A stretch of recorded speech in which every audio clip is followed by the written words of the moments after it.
Hey everyone, I'm Silas Garrison. I'm the CEO of HS GovTech. HS GovTech, we are a software as a service or a SaaS company operating as it's pretty obvious per the name in the government tech space. So GovTech is actually the sub-industries largely become known as. And at HS GovTech, what we offer is a suite of solutions that is targeted towards state and local government agencies or provincial government agencies all across the US and Canada. And our focus is on health and safety, regulatory agencies that focus on health and safety. It's where the HS and HS GovTech comes from. And regulatory agencies such as a health department that regulate aspects of health and safety to protect citizens. And these agencies, which there are thousands of departments and agencies all across the US and Canada, in terms of government bodies that we serve, we have over 800 current that are our customers, but the market is much larger than that. And our platform is a fully cloud-based environment that allows these agencies to control every aspect of their daily workflow, everything from permitting and issuing licenses to private businesses, to conducting regulatory inspections or sanitary inspections, think like a restaurant inspection when you see a health score on the wall, down to even issuing their billing. So every single one of those licenses or permits that they issue and oversee comes with a yearly charge to the end citizen or business owner. And all of that information and so much more actually funnels directly through our system and actually governs and helps operate the daily lives of each of these government agencies.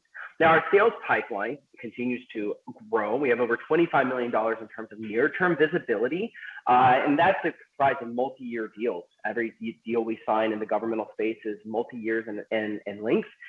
Government's a very sticky long-term customer once you are able to get them in the boat. Over 95% customer retention rate over the course of the company's history, and our customer retention rate actually continues to improve year over year. One of the things to note on in terms of how these agencies, the customers that we serve, utilize our platform. We call it a Workspace Revolution, in part because government is undergoing a kind of transformation. A lot of people have heard of the term digital transformation in terms of agencies modernizing their systems. But more than that, these government agencies that we serve, local municipal counties or state governments or municipal government, provincial governments in Canada, these agencies, they are not just looking to modernize their tech, they're looking to extend its reach. What does that mean? It means engaging with citizens. It means being able to offer online services just like the private sector would do. And so right now, as I mentioned just a moment ago, our sales pipeline is sizable. It's over $25 million in terms of near-term visibility that we have. And we have right now aiming for 10 million in ARR, which is really important, as a SaaS metric, annual recurring revenue. We're aiming for 10 million and anticipate being there by sometime in middle of 2023. Right now, we just actually put out our quarterly financials for Q1 of this year, just today actually. But right now we sit at 4.45 or just about 4.5 million in ARR. So we anticipate some very strong growth this year and heading into next. I myself, a little background, why am I running a GovTech company and working with government? It's a very foreign concept for a lot of people, especially in the tech space. But I've been doing this for a better part of 20 years now. Actually taught myself software engineering when I was at a young age. Turned that into a very early in life opportunity. And it just so happens that my first professional endeavor was building software, web-based software for government agencies going back 20 years ago. And one of the things I can say about that is that government, I've seen a lot of evolutions in that time in terms of governmental adoption of technology. And right now we are sitting at one of the most keen and most opportunistic times where, having gone through the pandemic, local government agencies are more amped up both with federal funding and just personal desire to modernize their systems to get better data management and cloud-based solutions. So just to look at in terms of the customers that we serve, we have, as I mentioned, over 800 agencies currently utilizing our platform. And this is a look at the coverage. Now, this is really, really important. I actually call this the most impactful slide in our presentation for one reason. Government is a follow-on buyer. They typically like to see that the platform, especially when it's up and coming, emerging technology, much like ours is considered, it's very cutting edge cloud solutions with a lot of different varying aspects to it. But bottom line is government likes to buy from trusted, proven solutions, proven providers. And it just happens that I myself personally have been doing this for quite some time, but also our company has a proven track record. We just released a new platform, our cloud solution, HS Cloud, which I'll touch on our product in just a moment. But this slide in particular, when I talk about government being a trusted buyer or a follow-on buyer, this shows that the market penetration all across the US and Canada, and it continues to grow. That dark blue represents states or provinces we have coverage in. It's essentially almost a guarantee that there will be more deals had in those geographic regions. Not just more deals, but more spread of use cases, which I'll touch on in just a moment in terms of just who are our customers in more detail. But to look at our platform and our product and why we're so different in this particular space called GovTech is the fact that we have a platform, a product suite that is much different than anything else in the competitive landscape. At the heart of it all, you have HS Cloud. HS Cloud is our enterprise and data management system. Now, everything begins and ends here. Any sort of employee or a regulator that works for one of these agencies, who is our customer, is going to log in, check their daily schedules, their workload, and perform all of essentially their day-to-day duties and track all of their information, the regulatory information that's so pertinent to day-to-day lives of the citizens they serve. All of that funnels through from a governmental perspective inside of HS Cloud. And one of the biggest selling point, in fact, the biggest selling point to HS Cloud is not just its power, but its flexibility. See, we call it self-serve. When you think of self-serve, being able to actually take software, configure it, modify it, it grows as you grow, that doesn't really exist in the governmental space. So many other competing legacy systems or other providers in this space, they offer systems, one, that are very dated, oftentimes aren't even cloud-based, and even if they are somewhat web-based, they're very rigid in terms of their flexibility. And so HS Cloud's biggest selling point is the fact that it can be taken and tooled and grow and expand as the government agencies evolve. Government is not a static entity, nor will it ever be, and it needs its software solutions to be flexible and mold and evolve with them. And then off of HS Cloud, again, we'll think of a product suite. We have four other products, two that come available for free, so to speak, with the usage of HS Cloud. Now, HS Cloud, we charge per user seat, just like every other SaaS company. And off the bottom left there, you see My Health Department. My Health Department, very key, critical part of that whole IT modernization for government agencies. My Health Department is an online citizen engagement platform. In short, it allows these government agencies to have online offering and services. We call it a digital replacement for our government office because quite simply, that is what it is. It allows citizens to go online and engage with their health department, their local regulatory agency, filing for applications, renewing permits, downloading their license, paying for their fees, which touches on other aspects of our product offerings. The other thing that does come in stock with the license to HS Cloud is HS Touch. That is our mobile app. It's an iPad, Windows tablet, native app that allows regulatory inspectors to go out to the field and conduct regulatory activities such as sanitary inspection. And then off of that, you have two other offerings. GovCall, which is our teleconferencing solution. This one came about because of the pandemic. And actually, we have a more detailed slide if you're doing due diligence on or researching the company after the fact. We do have this available on our website at hsgovtech.com. But if you look at GovCall, GovCall largely came about because of the pandemic. And again, being part of this whole IT modernization and what we call beyond data management, allowing these government agencies to not just utilize us for managing their information, their back office data, et cetera, but allowing them to engage and expose that information to their citizens, the constituents that they serve.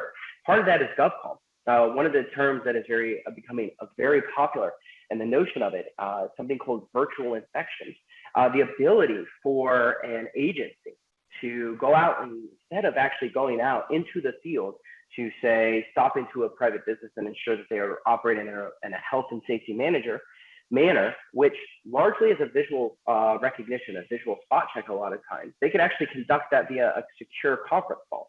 The difference though with GovCall versus other incumbent providers such as Zoom or Microsoft Teams or other online teleconferencing providers is that one, there's no barriers to entry in terms of it's fully web-based. that you don't have to download a separate app in order for it to work, which is really important when you're engaging with citizens who may have technical limitations. Second is that it's fully integrated into our HS Gov platform.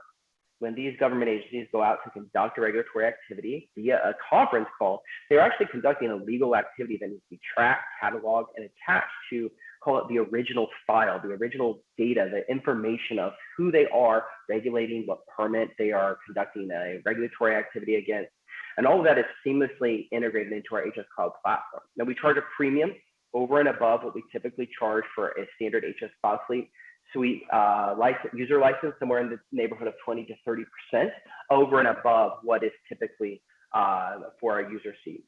And then last but not least, our other product offering that we just released into the market late last year is HSPay. HSPay, this is one of those ones that's extremely exciting for several reasons. One, it gives a depth to our product offering that creates an even more sticky customer in the governmental market. But the other thing that it does is it allows us to actually create a secondary line of revenue. How so? Well, we become the middleman in all of the revenue collection for these agencies. As I mentioned at the top of the presentation, that each of the customers that we serve, they utilize our platform as a billing or an accounting system. They issue all of their invoices and for things such as permitting and applications through our platform. However, what I can tell you is that the majority of them, prior to the release of HSPay, they had no other choice but to really collect the majority of that money through paper check in the mail. And what that means is that there's lag of reconciliation in the permitting process or an application process for the end citizen. It takes days, even weeks sometimes to deposit that check, with the funds reconcile, et cetera. Not only that, it just creates a lot of work for both the government agency and the citizens themselves trying to engage with these regulatory agencies. And so when it comes to HSPay, we're able to be the middleman of this payment, actually take a cut of the revenue, anywhere from a half to a full 1% of every dollar that flows through this channel. We'll be able to take as top line revenue. And the size of the actual market that we're serving, just our current customer base alone, is collecting somewhere in the neighborhood of $500 million a year in annual permitting and application fees. And like I mentioned, we just launched this. So we've only adopted this across about a dozen of our current agencies that utilize our platform. We're going to continue the adoption with our current customers while also introducing this to new customer growth as well. Suffice to say that HSPay as a revenue channel has the ability to equal, if not eclipse, our SaaS subscription revenue, which, as I mentioned just a moment ago, it stood at $4.5 million in ARR as at March 31st. And our near-term aim is to get that to 10 over the next, call it 12 to 15 months. Going into the opportunity, to zoom out and what is government spend, how does it work? Well, the majority of our current customers and the majority of our focus in terms of near-term growth is on health departments, more specifically environmental health. Environmental health is a subsection of kind of the health department realm, which most people think that's just one agency. However, underneath it all, it's actually kind of represents three separate markets. But environmental health in particular are the ones that are in charge of things like food safety, daycare regulation, swimming pools, hotels, lodging, a whole laundry list of over 30 types of sub-industries that are regulated by environmental health. And all of them are encompassed under that kind of health department umbrella. But if you look at just agnostically, state and local government spending at the IT spectrum across the US alone, it's over $118 billion last year that was spent. And going into this year, it's projected to be over $120 billion. And more of that $120+ billion every year is being spent on cloud-based solutions. Further, things fueling this spend outside of just direct budgetary out of each agency's pocket, but there's also federal funding. For instance, the FDA is putting out $40 million over the next 3 years to help environmental health departments modernize their food safety data collection, aka go out and buy software, which we are perfectly positioned to take a large portion of that and use spend. Zooming out into the specific markets we address, I talked about environmental health, but we obviously serve much more than that. In total, our addressable markets are over $2.3 billion. Not a surprise of fire departments, which we just broke into that space late last year. We also, as I mentioned, health departments are kind of multifaceted. We broke into the clinical and public health segment of health departments, which serve citizen wellness. So think like disease tracking, disease surveillance, even clinical offices like doctors' offices operated by the government. All of these are part of the health department spectrum, and we broke into that space during the pandemic and have several customers in the public and the clinical health side. And there in the middle, right there, the $120 million ARR TAM, that is the environmental health spectrum. We also have departments of agriculture very closely related to environmental health, but we are very heavily focused on EH because what we believe is the right strategy for really penetrating the whole of this $2.3 billion market is to become completely dominant in the environmental health sector and take that success, that notoriety, so to speak, of being a proven provider for government at a local level and take that into other agencies. We've already done this model on a small level. We got Anaheim Department of Fire. We closed that contract in late last year in December of 2021. And that opens up the whole door of the entire fire department space, which is over $2 billion.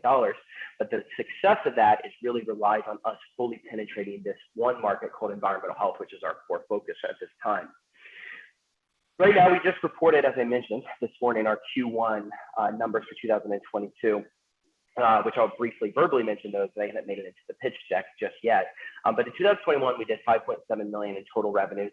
That was comprised of $3.9 million in subscription revenue, $1.8 professional services revenue. We do have two buckets of revenue, and the professional services is just full remuneration of the time and energy, the personnel cost it takes to stand up a customer.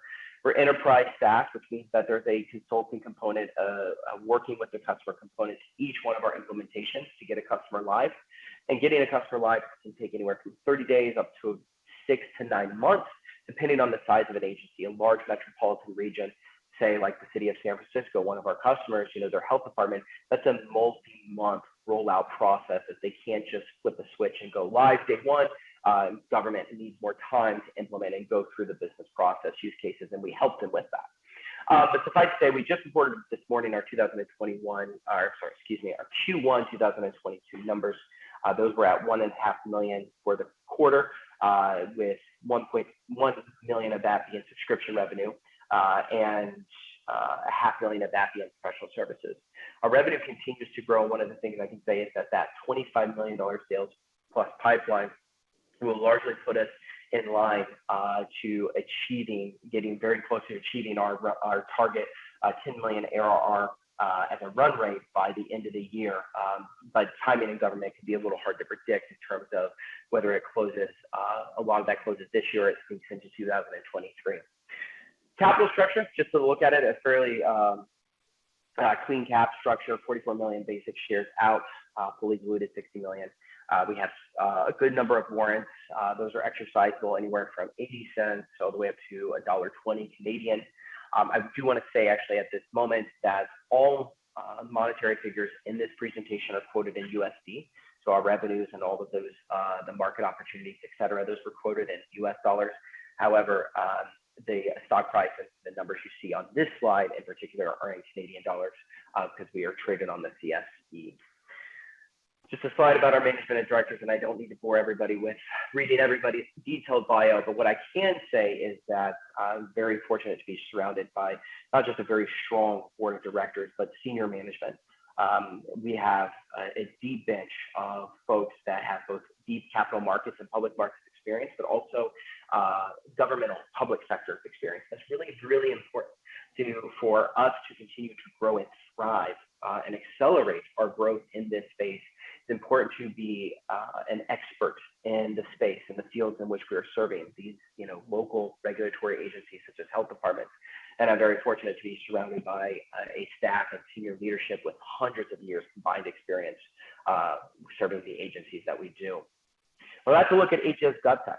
You can find out more on our website, hsgovtech.com. You can reach out with direct questions.